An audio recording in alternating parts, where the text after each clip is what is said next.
எப்போது வில்லனாக தெரிந்தார், எப்போது புரிந்து கொள்ள ஆரம்பித்தீர்கள்? அப்பாவை எப்போது புரிந்தது? 2012, 13 நினைக்கிறேன். ஆக்சுவலாக அவர் ரிட்டையர்ட் ஆகிட்டார். ரிட்டையர்ட் ஆகி ஒரு 4-5 வருஷம் அவரோட சேவிங்ஸ் ஒரு 6 லட்ச ரூபா இருந்தது. ஸோ நாங்கள் இருக்கிற வீட்டுக்கு அப்பா அம்மா ரொம்ப நாளாக நான் கூப்பிட்டுக்கிட்டே இருந்தேன். மாடியில் வீடு கட்ட போகிறேன்ப்பா, நீங்கள் வந்துடுங்க அப்படின்னு சொல்லிட்டு நான் அவர் ஒரு 5 லட்ச ரூபா, 10 லட்ச ரூபா, 8 லட்ச ரூபா கிட்ட வச்சுருந்தாரு. நான் ஒரு 5 லட்ச ரூபா பணம் கேட்டேன்.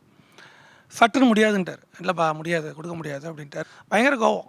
ஸோ அந்த இன்சிடென்ட்டுக்கு அப்புறம் நான் அதை பற்றி அன்றைக்கி மூஞ்சி அடிச்ச மாதிரி நானும் சொல்லிட்டேன். இதுக்கப்புறம் அந்த 10 லட்ச ரூபா என்ன பண்ணால் நீ வச்சுருக்கியோ அதை நான் வந்து என்றைக்குமே அவன்கிட்ட கேட்க மாட்டேன்.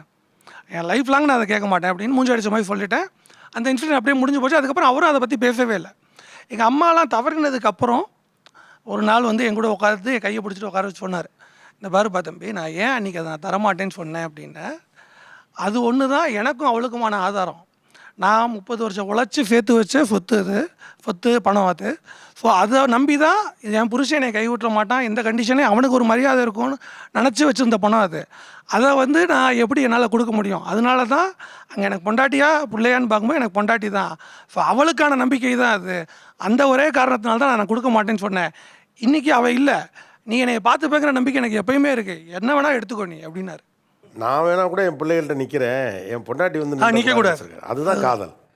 என் மனைவியை நான் கௌரவமாக தான் வச்சுருப்பேன் நான் இருக்கிற வரைக்கும். இதில் ஒரே ஒரு விஷயம் நான் கோட் பண்ண சார், அந்த காதல்னு சொன்னதுனால எங்கள் அம்மாவும் அப்பாவும் காலையில் காஃபி குடிப்பாங்க. எங்கள் அம்மா காஃபி போட்டுட்டு வந்து உட்காருவாங்க.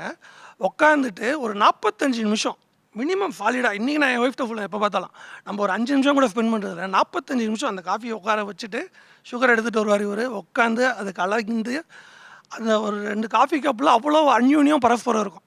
உட்காந்து அந்த அன்றைக்கி டே ஃபுல்லாகவே பிளான் பண்ணி பேசுவாங்க. அப்படி என்ன சார் காதல் மனைவி மேலே என்ன தான் பேசுவீங்க? நான் வாழ்க்கையில் அந்த பணங்கன்னு எதுவுமே சேர்க்கல, எனக்கு எல்லாமே என் ஒய்ஃப் தான். அதனால் என்ன பேசணும்னு எங்களுக்கு தெரியாது, ஏதோ பேசிகிட்டே இருப்போம். ஏதோ பேசிகிட்டே இருப்பீங்க. என் ஒய்ஃபுடைய முகத்தில் சிரிப்பை பார்த்தேன்னா எனக்கு ஆல்ரெடி